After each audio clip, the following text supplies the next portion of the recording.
তুমি যদি নিজের ব্র্যান্ড তৈরি করতে চাও আর ভাবো ব্যবসা শুরু করতে লাখ লাখ টাকা লাগে, তাহলে এই গল্পটা তোমার ধারণা বদলে দিতে পারে। কারণ আজ ওয়াও মোমোকে তুমি ভারতের বিভিন্ন শহরে দেখতে পাও। সেই বিজনেসের শুরুটা কিন্তু বড় রেস্টুরেন্ট থেকে হয়নি, শুরু হয়েছিল মাত্র 30,000 টাকা দিয়ে। গল্পটা শুরু 2008 সালে। দুজন তরুণ, সাগর এবং বিনোদ, দুজনের পরিচয় হয়েছিল কলকাতার একটা কলেজে। তখন তাদের খুব কম বয়স ছিল, 20-22 হবে। সেই বয়সে দুজন সিদ্ধান্ত নিল চাকরি করার আগে নিজের একটা বিজনেস ট্রাই করে দেখি। কিন্তু সমস্যা ছিল টাকা। তখন তাদের হাতে বিজনেস শুরু করার জন্য বিশাল ক্যাপিটাল ছিল না। সাগর তার বাবার কাছ থেকে প্রায় 30,000 টাকা ধার করেন। এই 30,000 টাকায় হয়ে যায় তাদের প্রথম ক্যাপিটাল। এখন তুমি একবার নিজের কথা ভাবো, তোমার হাতে যদি 30,000 টাকা থাকে, তুমি কি করবে? হয়তো একটা স্মার্টফোন কিনবে, হয়তো বাইকের ডাউন পেমেন্ট দেবে, হয়তো সেভিং করে রাখবে। কিন্তু সাগর আর বিনোদ সেই টাকা দিয়ে বিজনেস শুরু করার সিদ্ধান্ত নিলেন। তারা প্রথম এমন একটা প্রোডাক্ট বেছে নিলেন যেটা কলকাতার মানুষ আগে থেকেই খেত, সেটা হলো মোমো। এখানে কিন্তু একটা দারুণ বিজনেস লেসন আছে। তোমাকে সবসময় এমন একটা প্রোডাক্ট আবিষ্কার করতে হবে না যেটা পৃথিবীতে আগে কেউ দেখেনি। অনেক সময় তোমার চারপাশে যে প্রোডাক্ট বা সার্ভিস সবাই ব্যবহার করছে, সেখানেই বিজনেস অপরচুনিটি লুকিয়ে থাকে। কলকাতাতে তখন মোমো পাওয়া যেত ছোট ছোট দোকানে, স্ট্রিট ফুড হিসাবে। কিন্তু সাগর আর বিনোদ একটা জিনিস লক্ষ্য করলেন, মোমো জনপ্রিয় হচ্ছে কিন্তু এটার কোনো প্রপার ব্র্যান্ড নেই। এই একটা চিন্তাই তাদের বিজনেসের ফাউন্ডেশন হয়ে গেল। তারা শুধু মোমো বিক্রি করতে চাননি, তারা চেয়েছিলেন মানুষ যেন মোমোর সঙ্গে একটা ব্র্যান্ডের নাম মনে রাখে, আর সেই ব্র্যান্ডের নাম হলো ওয়াও মোমো। কিন্তু এখন প্রশ্ন হলো, 30,000 টাকা দিয়ে রেস্টুরেন্ট খোলা সম্ভব? অবশ্যই নয়। তাই তারা রেস্টুরেন্ট খোলেননি, তারা শুরু করলেন একটা ছোট স্টল দিয়ে। তাদের প্রথম আউটলেট ছিল মাত্র 6 ফুটের ছোট একটা জায়গা। আজ তুমি ওয়াও মোমোর বড় বড় আউটলেট দেখো, সেই ব্র্যান্ডের জার্নি শুরু হয়েছিল একটা ছোট জায়গা থেকে। শুরুতে তাদের কিচেনে কোনো বিশাল কমার্শিয়াল কিচেন ছিল না। তারা ছোট পরিসরে মোমো তৈরি করতেন এবং কাস্টমারের কাছে বিক্রি করতেন। আর সবচেয়ে গুরুত্বপূর্ণ বিষয়, তাদের কাছে তখন কোনো বড় অ্যাডভার্টাইজিং বাজেট ছিল না, কোনো সেলিব্রিটি এন্ডোর্সমেন্ট ছিল না, কোনো বিশাল মার্কেটিং টিমও ছিল না। ছিল শুধু প্রোডাক্ট আর কাস্টমার। প্রথম দিকে সাগর এবং বিনোদ নিজেরাই বিজনেসের অনেক কাজ সামলাতেন। ইনগ্রিডিয়েন্ট কেনা থেকে শুরু করে আউটলেট সামলানো, সব কিছুতেই তাদের ইনভলভমেন্ট ছিল। কারণ তখন বিজনেস ছোট, আর ছোট বিজনেসের একটা সত্যি হলো, শুরুতে তোমাকে অনেক কাজ নিজেকেই করতে হয়। তুমি যদি বিজনেস শুরু করো, তাহলে প্রথম দিন থেকেই মালিকের মতো শুধু অফিসে বসে থাকলে হবে না। তোমাকে প্রোডাক্ট বুঝতে হবে, কাস্টমার বুঝতে হবে, মার্কেট বুঝতে হবে, আর প্রয়োজনে নিজের হাতে কাজও করতে হবে। ওয়া মোমোর শুরুটাও অনেকটা এমনই ছিল। কিন্তু একটা ছোট স্টল থেকে কিভাবে এত বড় ব্র্যান্ড হলো, সেটা বুঝতে হলে তোমাকে তাদের সবচেয়ে গুরুত্বপূর্ণ স্ট্র্যাটেজিটা বুঝতে হবে। তারা শুধু মোমো বিক্রি করেনি, তারা মোমোকে ব্র্যান্ড বানিয়েছে। তুমি যদি কলকাতাতে থাকো, তাহলে জানো মোমো কোনো নতুন খাবার নয়। আজও রাস্তার পাশে 30 থেকে 50 টাকার মধ্যে মোমো পাওয়া যায়। তাহলে মানুষ ওয়াও মোমোতে কেন বেশি টাকা দিয়ে মোমো কিনবে? এই প্রশ্নের উত্তরটাই ওয়াও মোমোর বিজনেস মডেলের একটা বড় অংশ। তারা বুঝেছিল শুধু ভালো মোমো বানালে হবে না, কাস্টমারের মনে একটা আলাদা আইডেন্টিটি তৈরি করতে হবে। ধরো তোমার পাড়ায় একটা মোমো দোকান আছে, তুমি সেখানে গিয়ে একদিন খুব ভালো মোমো খেলে, পরের দিন আবার গেলে টেস্ট বদলে গেল, আর একদিন গেলে দোকান পরিষ্কার নাই, আর একদিন গিয়ে দেখলে মোমো ভালোভাবে তৈরিই হয়নি। তাহলে তুমি কি সেই দোকানের ওপর ট্রাস্ট করবে? সম্ভবত না। কিন্তু যদি তুমি জানো আমি এই ব্র্যান্ডের যে কোনো আউটলেটে গেলে একটা নির্দিষ্ট কোয়ালিটি পাবো, একটা নির্দিষ্ট টেস্ট পাবো, তাহলে তুমি ব্র্যান্ডের ওপর ট্রাস্ট করতে শুরু করবে। ওয়াও মোমো এই ট্রাস্ট তৈরি করার দিকেই গুরুত্ব দিয়েছিল। তারা মোমোকে প্রপার প্রেজেন্টেশন দিল, প্যাকেজিংয়ের দিকে নজর দিল, হাইজিনের দিকে গুরুত্ব দিল, কাস্টমার এক্সপিরিয়েন্স তৈরি করলো, আর সবচেয়ে গুরুত্বপূর্ণ, একটা কনসিস্টেন্ট প্রোডাক্ট দেওয়ার চেষ্টা করলো। এখানে একটা বড় শিক্ষা আছে। তুমি যে প্রোডাক্টটা বিক্রি করছো সেটা হয়তো নতুন নয়, কিন্তু তুমি যদি ভালো প্যাকেজিং করো, একটা মেমোরেবল ব্র্যান্ড নেম তৈরি করো, কোয়ালিটি মেনটেন করো এবং কাস্টমারের মনে ট্রাস্ট তৈরি করো, তাহলে সেই সাধারণ প্রোডাক্টও ব্র্যান্ড হতে পারে। ওয়াও মোমো ঠিক এই জায়গাতেই অ্যাডভান্টেজ তৈরি করেছিল। তারপর তারা শুরু করলেন প্রোডাক্ট ইনোভেশন। তুমি যদি শুধু একটা মোমো বিক্রি করো, তাহলে কাস্টমার একটা সময় বোর হয়ে যেতে পারে। তাই ওয়াও মোমো ট্রেডিশনাল মোমোর পাশাপাশি বিভিন্ন ধরনের ফ্লেভার নিয়ে আসে। Fried momo, tandoori momo, cheese momo, butter masala momo, sizzler momo, আরও বিভিন্ন ধরনের ভেরিয়েশন। অর্থাৎ তারা কাস্টমারকে শুধু বললো না তুমি মোমো খাও, তারা বললো তুমি মোমোকে কতভাবে খেতে চাও। এই প্রোডাক্ট ইনোভেশন কাস্টমারের ইন্টারেস্ট ধরে রাখতে সাহায্য করেছিল। এরপর আসে একটা গুরুত্বপূর্ণ টার্নিং পয়েন্ট, সাউথ সিটি মল, কলকাতার অন্যতম পরিচিত শপিং ডেস্টিনেশন।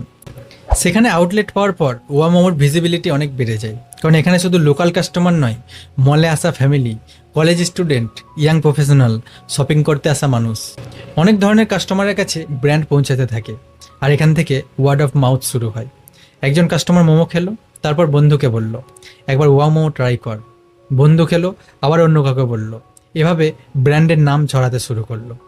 তুমি বিজনেস করলে এই একটা বিষয় সবসময় মনে রাখবে, অ্যাডভার্টাইজিং মানুষকে তোমার দোকানে নিয়ে আসতে পারে, কিন্তু ভালো প্রোডাক্ট মানুষকে আবার ফিরিয়ে আনে। আর স্যাটিসফাইড কাস্টমার তোমার জন্য ফ্রি মার্কেটিং করে। ওয়াও মোমো এই জায়গাটাকে খুব ভালোভাবে কাজে লাগিয়েছিল। এরপর তারা বুঝলেন একটা আউটলেট দিয়ে হবে না, যদি সত্যি বড় ব্র্যান্ড হতে হয় তাহলে স্কেল করতে হবে। কিন্তু স্কেল করতে টাকা দরকার, আর এখান থেকেই শুরু হয় ওয়াও মোমোর পরের চ্যাপ্টার। কিন্তু তারা প্রথম দিনই 100টা আউটলেট খুলে ফেলেননি। এটা খুব গুরুত্বপূর্ণ, কারণ বিজনেস বড় করার আগে তোমাকে বিজনেস মডেল প্রুভ করতে হয়।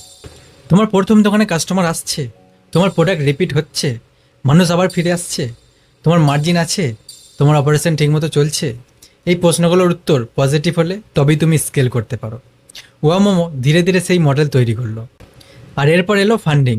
2017 সালে ওয়া মোমো প্রায় 44 কোটি টাকা ফান্ডিং পায়, লাইট হাউস ফান্ড এবং ইন্ডিয়ান অ্যাঞ্জেল নেটওয়ার্কের কাছ থেকে। এই টাকা বিজনেস এক্সপেনশনের জন্য বড় ভূমিকা নেয়, কারণ তখন আর শুধু একটা লোকাল ফুড আউটলেট চালানোর কথা নয়, লক্ষ্য হয়ে যায় আরও শহরে যাওয়া, আরও আউটলেট খোলা, আরও নতুন কাস্টমারের কাছে পৌঁছানো, কলকাতার বাইরে ব্র্যান্ড নিয়ে যাওয়া। এভাবেই ওয়া মোমো ধীরে ধীরে ন্যাশনাল এক্সপেনশন শুরু করে। মল, পার্ক, হাই ফুটফল লোকেশন, বিভিন্ন ধরনের জায়গায় আউটলেট তৈরি হতে থাকে। এখানে তুমি একটা জিনিস লক্ষ্য করো, ওয়া মোমো শুধু একটা দোকান হিসাবে ভাবেনি, তারা একটা সিস্টেম তৈরি করেছে। এটাই বড় বিজনেসের অন্যতম গুরুত্বপূর্ণ বিষয়। ধরো তুমি নিজের হাতে খুব ভালো মোমো বানাতে পারো, তাহলে তুমি একজন ভালো মোমো মেকার। কিন্তু তুমি যদি এমন রেসিপি এবং প্রসেস তৈরি করো যেটা তোমার এমপ্লয় ফলো করে সেই একই কোয়ালিটির মোমো বানাতে পারে, তাহলে তুমি বিজনেস সিস্টেম তৈরি করেছো। কারণ তুমি একসঙ্গে 10টা দোকানে দাঁড়িয়ে থাকতে পারবে না, কিন্তু তোমার সিস্টেম 10টা দোকানে কাজ করতে পারে। কিন্তু এখানেই ওয়া মোমো থেমে থাকেনি। তারা বুঝেছিল শুধু মোমো নিয়ে থাকলে গ্রোথের একটা সীমা থাকবে, তাই তারা নতুন ফুড ক্যাটাগরিতে যেতে শুরু করলো। তৈরি হলো ওয়াও চাইনা, তারপর ওয়াও চিকেন, এমনকি ওয়াও কুলফির মতো নতুন কনসেপ্টও আসে। অর্থাৎ একটা মোমো ব্র্যান্ড ধীরে ধীরে মাল্টি ব্র্যান্ড ফুড কোম্পানি হওয়ার চেষ্টা করতে থাকে। এখানে একটা দারুণ বিজনেস লেসন আছে। তুমি যদি একজন কাস্টমার পাও, তাকে ধরে রাখার চেষ্টা করো। ধরো তুমি একটা হানি ব্র্যান্ড তৈরি করেছো, কাস্টমার তোমার হানি পছন্দ করেছে, তাহলে তুমি পরে মাস্টার অয়েল আনতে পারো, পিকেল আনতে পারো, ঘি আনতে পারো। অর্থাৎ একজন কাস্টমারের ট্রাস্ট ব্যবহার করে নতুন প্রোডাক্ট তৈরি করা যায়। ওয়া মোমো অনেকটাই এই স্ট্র্যাটেজিতে এগিয়েছে। এরপর কোম্পানি আরও ফান্ডিং পেতে থাকে, ইনভেস্টার আসে, এক্সপেনশন বাড়তে থাকে। আর একটা সময় ওয়া মোমো আর কলকাতার ছোট বিজনেস থাকে না, এটা একটা বড় ন্যাশনাল ফুড ব্র্যান্ড হয়ে ওঠে। 2024 সালের রিপোর্ট অনুযায়ী কোম্পানিটির 800-র বেশি আউটলেট ছিল এবং একাধিক ব্র্যান্ডের মাধ্যমে এক্সপেনশন চলছিল। আর সেই সময় কোম্পানিটির ভ্যালুয়েশন প্রায় 2500 কোটি টাকার কাছাকাছি বলে রিপোর্ট করা হয়েছিল। এখন তুমি যদি পুরো গল্পটাকে একবার পিছন থেকে দেখো, তাহলে কি দেখতে পাচ্ছ? 2008 সালে দুজন তরুণ, মাত্র 30,000 টাকা, একটা ছোট জায়গা, একটা সাধারণ ফুড প্রোডাক্ট। আর আজ শত শত আউটলেট, একাধিক ফুড ব্র্যান্ড, দেশের বিভিন্ন শহরে প্রেজেন্স, আর একসময় প্রায় 2500 কোটি টাকার ভ্যালুয়েশনের কাছাকাছি। কিন্তু সত্যি বলতে 30,000 টাকা ওয়া মোমোকে 2500 কোটি টাকার ভ্যালুয়েশনের কাছে নিয়ে যায়নি। তাহলে কি নিয়ে গেছে? এখানে তোমার জন্য সবচেয়ে গুরুত্বপূর্ণ 7টা লেসন আছে। প্রথম লেসন, নতুন বিজনেস আইডিয়া মানেই নতুন প্রোডাক্ট নয়। ওয়া মোমো মোমো আবিষ্কার করেনি, তারা এক্সিস্টিং প্রোডাক্টকেই অর্গানাইজড করেছে এবং ব্র্যান্ড তৈরি করেছে। তাই তুমি যদি বিজনেস শুরু করতে চাও, সবসময় ভাববে না আমি এমন কী প্রোডাক্ট বানাবো যেটা পৃথিবীতে কেউ আগে বানায়নি। তার বদলে ভাবো মানুষ এখন কি কিনছে, কি কিনতে গিয়ে তারা সমস্যায় পড়ছে। দ্বিতীয় লেসন, ছোট ক্যাপিটাল মানে ছোট বিজনেস ড্রিম নয়। ওয়া মোমো 30,000 টাকা দিয়ে শুরু করেছিল। আজকের দিনে 30,000 টাকা দিয়ে একই স্কেলে বিজনেস শুরু করা সম্ভব এমন কথা আমি বলছি না, কিন্তু প্রিন্সিপালটা গুরুত্বপূর্ণ। তোমার কাছে যদি 1 লাখ টাকা থাকে, তাহলে 1 লাখের মধ্যে শুরু করো। 50,000 থাকলে 50,000-এর মধ্যে শুরু করো। তোমার প্রথম দোকান ছোট হতে পারে, কিন্তু তোমার ভিশন ছোট হলে চলবে না। তৃতীয় লেসন, আগে কাস্টমার পরে এক্সপেনশন। অনেকেই বিজনেস শুরু করার আগে লোগো বানায়, ইনস্টাগ্রাম পেজ বানায়, বড় দোকান ভাড়া নেয়, কিন্তু কাস্টমার কি চাই সেটা জানে না। তুমি এই ভুল করো না। আগে প্রোডাক্ট বানাও, কাস্টমারকে দাও, ফিডব্যাক নাও, ইমপ্রুভ করো, তারপর স্কেল করো। চতুর্থ লেসন, ব্র্যান্ড মানে শুধু একটা নাম নয়। একটা সুন্দর লোগো বানালেই ব্র্যান্ড তৈরি হয় না, ব্র্যান্ড তৈরি হয় ট্রাস্ট দিয়ে। তোমার গ্রামের একটা ছোট দোকানও ব্র্যান্ড হতে পারে যদি তুমি একটা ভালো নাম তৈরি করো, কোয়ালিটি মেনটেন করো, কাস্টমারের সঙ্গে ভালো ব্যবহার করো, আর মানুষকে এমন একটা কারণ দাও যাতে তারা আবার তোমার কাছে ফিরে আসে। পঞ্চম লেসন, একটা প্রোডাক্টের মধ্যে আটকে থেকো না। ওয়া মোমো শুধু ট্রেডিশনাল মোমো বিক্রি করে থেমে থাকেনি, তারা আরও নতুন ফ্লেভার এনেছে, নতুন প্রিপারেশন এনেছে, তারপর নতুন ফুড ক্যাটাগরিতে গেছে। ষষ্ঠ লেসন, নিজের বিজনেসকে সিস্টেম বানাও। তুমি যতক্ষণ নিজে সব কাজ করছো ততক্ষণ বিজনেস তোমার উপর নির্ভর করছে, কিন্তু তুমি যদি এমন সিস্টেম তৈরি করো যেখানে তোমার এমপ্লয়ি তোমার মতো কোয়ালিটি দিতে পারে, তখন বিজনেস তোমাকে ছাড়িয়ে বড় হতে শুরু করবে। আর সপ্তম লেসন, ছোট থেকে শুরু করতে লজ্জা পেও না। তোমার দোকান যদি 10 ফুটের হয় তাতে লজ্জা পাওয়ার কিছু নেই। তোমার প্রথম কাস্টমার যদি তোমার প্রতিবেশী হয় তাতেও লজ্জার কিছু নেই। তোমার প্রোডাকশন যদি বাড়ির একটা ঘর থেকে শুরু হয় তাতেও লজ্জা পেও না, কারণ বড় বিজনেসের হিস্টরি দেখলে একটা জিনিস বারবার দেখা যায়, শুরুটা অনেক সময় খুব ছোট, কিন্তু সেই ছোট জায়গায় নেওয়া ডিসিশনটাই ভবিষ্যৎ বদলে দেয়। তোমার মাইন্ডসেটটাই আসল।